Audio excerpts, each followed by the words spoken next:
तो हेलो दोस्तों, आप सभी का स्वागत है आपके अपने YouTube channel success tuition CK sir में। मैं हूं चंद्रफूल सर।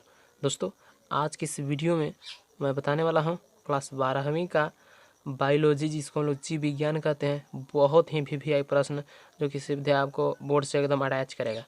चलिए दोस्तों, इस वीडियो को स्टार्ट करने से पहले मैं छोटी सी आपसे रिक्वेस्ट करना चाहूँगा कि दोस्तों, यदि अभी तक आप इस चैनल पर नए हैं तो प्लीज़ लाल बटन को दबा के अभी सब्सक्राइब कर लीजिए, बेल आइकन को भी दबा दीजिए, जिससे कि मैं और जितना भी वीडियो लेकर के आऊँगा तो आप तक सबसे पहले पहुँचे और आप सबसे पहले देख सकें।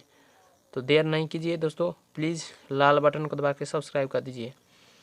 चलिए दोस्तों, वीडियो को स्टार्ट करते हैं और देखते हैं कि जो पहला प्रश्न है क्या कह रहा है। दोस्तों, फर्स्ट प्रश्न कह रहा है कि इनमें से कौन वायु प्रदूषण का मुख्य कारक है। इनमें से कौन वायु प्रदूषण का मुख्य कारक है। आपका ऑप्शन आता है ऑटोमोबाइल्स, जलता कोयला, उद्योग, घाम, इनमें सभी। दोस्तों, इसका जो आंसर हो जाएगा घ सही हो जाएगा, यानी कि इनमें सभी। यानी दोस्तों, वायु प्रदूषण का जो कारक है इनमें से सभी हो जाएगा, यानी कि आपका जो डी ऑप्शन है घ जो है, सिंपली दोस्तों आपको घ पे टिक आउट कर लेना है। चलिए दोस्तों, नेक्स्ट क्वेश्चन की ओर हम लोग बढ़ते हैं। देखिए जो नेक्स्ट क्वेश्चन कह रहा है दोस्तों, कह रहा है वह एंजाइम जो ओकाजाकी खंड जोड़ता है, वह क्या कह रहा है दोस्तों, वह एंजाइम जो ओकाजाकी खंड जोड़ता है। तो दोस्तों, वह जो है लाइगेज है, लाइगेज, यानी कि जो आपका ग ऑप्शन है बिल्कुल सही जाएगा। सिंपली आप ग पे दोस्तों टिक आउट कर लेंगे। तो चलिए दोस्तों, सारे ऑप्शन नहीं पढ़ रहे हैं, क्योंकि जब सारे ऑप्शन पढ़ेंगे तो सर ऑप्शन जो है दोस्तों, सॉरी, समय जो है काफ़ी लग जाएगा, इसीलिए दोस्तों मैं सारे के सारे ऑप्शन नहीं पढ़ रहे हैं। चलिए नेक्स्ट क्वेश्चन कहता है कि पीसीआर पॉलीमरेज चेन रिएक्शन किसके लिए आवश्यक है। बहुत जस्ट दोस्तों ये जो है प्रश्न है वीवीआई प्रश्न है, यानी कह रहा है आपको पता होना चाहिए कि पीसीआर पॉलीमरेज चेन रिएक्शन किसके लिए आवश्यक है। तो दोस्तों, यह जो आवश्यक है आपको पता होना चाहिए कि डीएनए संवर्धन, यानी कि आपका जो ऑप्शन ख है बिल्कुल सही जगह। सिंपली आप ख पे दोस्तों टिक आउट कर लेंगे। चलिए दोस्तों, बढ़ते हैं नेक्स्ट क्वेश्चन। तो देखिए दोस्तों, नेक्स्ट क्वेश्चन की ओर हम लोग बढ़ते हैं। देखिए नेक्स्ट क्वेश्चन करा है कि सोमाक्लोनिन विभिन्नताएं किसके द्वारा प्राप्त होती है। यानी सोमाक्लोनल जो है विभिन्नताएं किसके द्वारा प्राप्त होती है। तो दोस्तों, ये जो प्राप्त होती है उत्तक संवर्धन, यानी कि जो आपका ग जो आंसर है बिल्कुल सही हो जाएगा दोस्तों, उत्तक संवर्धन। चलिए दोस्तों, नेक्स्ट क्वेश्चन की ओर हम लोग बढ़ते हैं। देखिए पांचवा जो प्रश्न कह रहा है, ध्यान देंगे, कहता है कि विषाणु मुक्त पौधे किसके द्वारा प्राप्त हो सकते हैं। विषाणु मुक्त पौधे किसके द्वारा प्राप्त हो सकते हैं। तो दोस्तों, ये जो है आपको विभाज्योतक संवर्धन द्वारा प्राप्त हो सकते हैं, यानी कि जो आपका ख ऑप्शन है बिल्कुल सही हो जाएगा। सिंपली आप दोस्तों ख पे टिक आउट कर लेंगे। चलिए दोस्तों, नेक्स्ट क्वेश्चन की ओर हम लोग बढ़ते हैं। देखते हैं जो छठा प्रश्न है क्या कह रहा है। छठा प्रश्न दोस्तों कह रहा है यहाँ पे, तो छठा प्रश्न कह रहा है दोस्तों, हाइड्रोजन बंधन डीएनए के किन दो अवयवों के बीच रहता है। यानी हाइड्रोजन बंधन डीएनए के किन दो अवयवों के बीच रहता है। तो दोस्तों, ये जो रहता है कॉम्प्लीमेंट्री क्षार, यानी कि जो आपका ग जो ऑप्शन है बिल्कुल सही हो जाएगा दोस्तों। सिंपली दोस्तों आप ग पे टिक आउट कर लेंगे। चलिए दोस्तों, नेक्स्ट क्वेश्चन की ओर हम लोग बढ़ते हैं। देखिए नेक्स्ट क्वेश्चन कहता है कि इनमें से कौन क्लोनिंग वेक्टर की तरह उपयोग में लाया जाता है। यानी जो है दोस्तों, क्या कह रहा है कि इनमें से कौन क्लोनिंग वेक्टर की तरह उपयोग में लाया जाता है। तो दोस्तों, एंग्रोबैक्टीरियम ट्यूफिकेंसियंस, यानी कि जो आपका क जो ऑप्शन है बिल्कुल सही हो जाएगा दोस्तों। सिंपली दोस्तों आप क पे टिक आउट कर लेंगे। चलिए दोस्तों, आठवां प्रश्न की ओर हम लोग देखिए 8 प्रश्न कर रहा है। 8 प्रश्न दोस्तों कह रहा है, तो दोस्तों 8 प्रश्न कह रहा है कि टैग डीएनए पॉलीमरेज एंजाइम किससे प्राप्त होती है। तो दोस्तों, ये जो है थर्मस एक्टिकेटस, यानी थर्मस एक्वेटिकस, यानी कि जो आपका क ऑप्शन है बिल्कुल सही जाएगा दोस्तों। सिंपली आप क पे टिक आउट कर लेंगे। चलिए दोस्तों, नेक्स्ट क्वेश्चन की ओर हम लोग बढ़ते हैं। देखिए अगला जो प्रश्न कह रहा है कि रासायनिक संयोजन या वैद्युत संयोजन किसके लिए प्रयुक्त होता है। रासायनिक संयोजन या वैद्युत संयोजन किसके लिए प्रयुक्त होता है। तो दोस्तों, ये जो प्रयुक्त होता है प्रोटोप्लास्ट संयोजन, यानी कि जो आपका ग ऑप्शन है बिल्कुल सही हो जाएगा दोस्तों। सिंपली आप ग पे टिक आउट कर लेंगे, प्रोटोप्लास्ट संयोजन। चलिए दोस्तों नेक्स्ट क्वेश्चन की हम लोग बात कर लेते हैं। अगला प्रश्न कर रहा है 10 जो प्रश्न कर रहा है कि डीएनए का विलयन किया जाता है। डीएनए का विलयन किसके द्वारा किया जाता है दोस्तों? ये किया जाता है CTAB तकनीक द्वारा, CTAB तकनीक द्वारा, यानी कि जो आपका कोई ऑप्शन है बिल्कुल सही होगा। सिंपली आप पे दोस्तों टिक आउट कर लेंगे। चलिए नेक्स्ट क्वेश्चन की ओर हम बढ़ते हैं।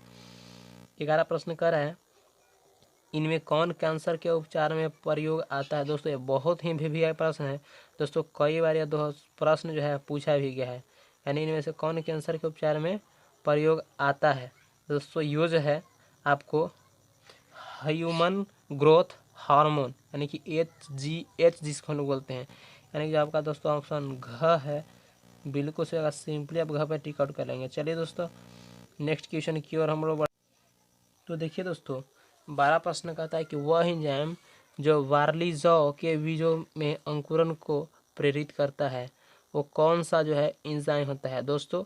वो जो होता है अल्फा एमाइलेज, यानी अल्फा एमाइलेज जो होता है दोस्तों आपका ऑप्शन क है बिल्कुल सही हो जाएगा। सिंपली आप क पे टिक आउट कर लेंगे। चलिए दोस्त नेक्स्ट क्वेश्चन की हम लोग बात कर लेते हैं। तो कहता है कि पोमेटो किसके बीच का दैहिक संकर है?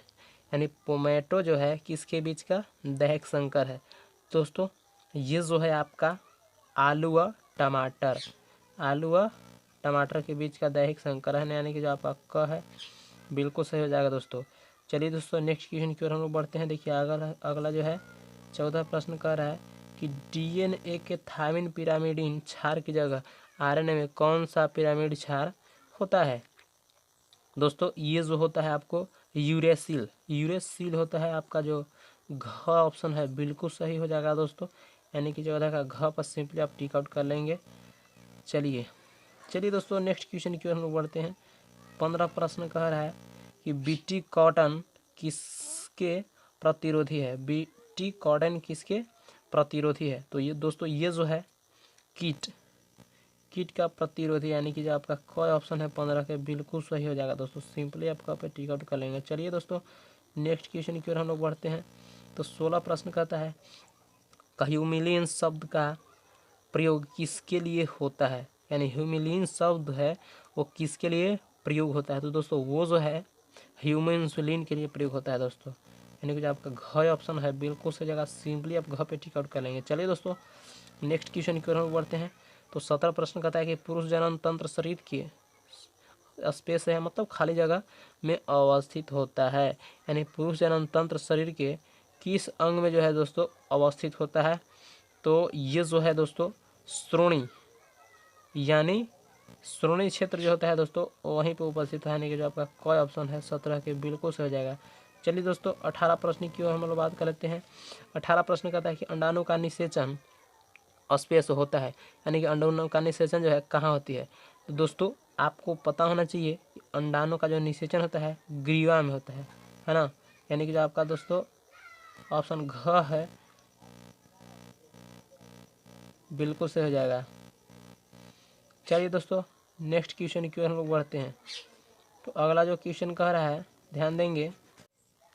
तो चलिए दोस्तों 19 प्रश्न कहता है कि एक विशेष भूभौगोलिक क्षेत्र में विभिन्न प्रजातियों के विकास का प्रक्रम एक बिंदु से शुरू होकर अन्य भूभौगोलिक क्षेत्रों पर प्रसारित होने को कहा जाता है, यानी कि इसे क्या कहा जाता है दोस्तों?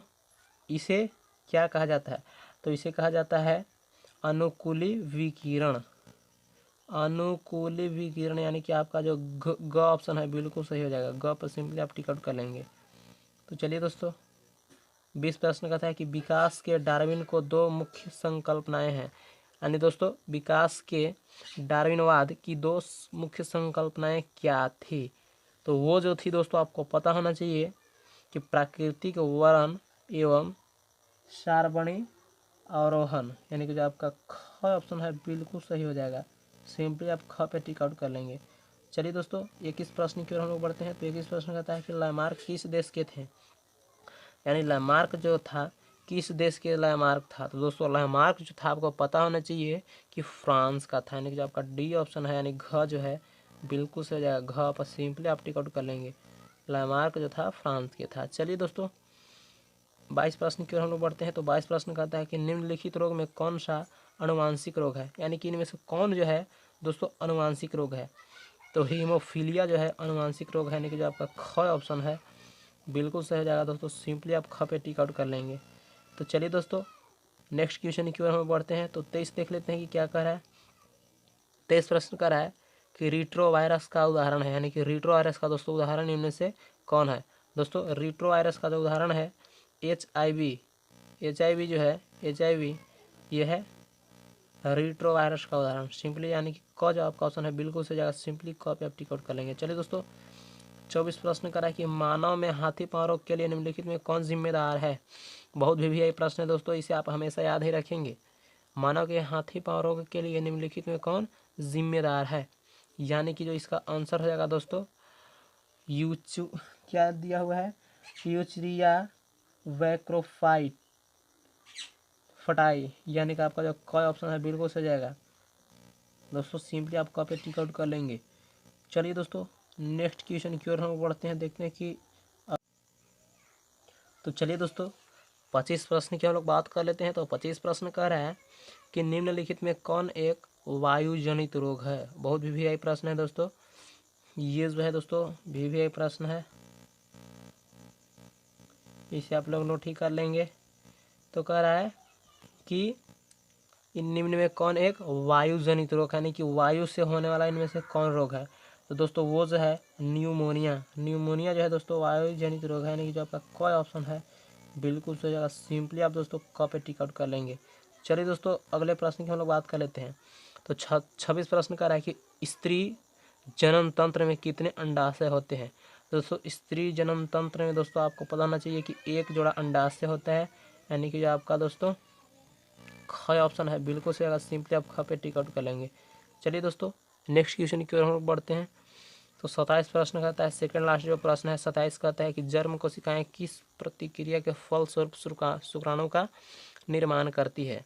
तो दोस्तों जर्म कोशिकाएं किस प्रक्रिया के फलस्वरूप शुक्राणु का निर्माण करती है। तो वो जो है अर्धसूत्री विभाजन द्वारा जो है शुक्राणु का निर्माण करता है, शुक्राणुओं का निर्माण करता है अर्धसूत्री द्वारा, यानी अर्धसूत्री विभाजन द्वारा जो है शुक्राणुओं का निर्माण करता है। चलिए दोस्तों जो लास्ट क्वेश्चन है दोस्तों आज का देख लेंगे। कहता है कि शुक्राणु जनन उत्पन्न करते हैं, शुक्राणु जनन उत्पन्न करते हैं। तो दोस्तों शुक्राणु जनन उत्पन्न करते हैं, पता होना चाहिए आपको कि शुक्राणु जो है शुक्राणु जनन उत्पन्न करते हैं, यानी कि जो आपका ख ऑप्शन है बिल्कुल सही, सिंपली आप ख पर टिक आउट कर लेंगे। तो चलिए दोस्तों आज के लिए बस इतना ही। मैं दोस्तों उम्मीद करता हूं कि दोस्तों ये वीडियो आपको पसंद आया होगा।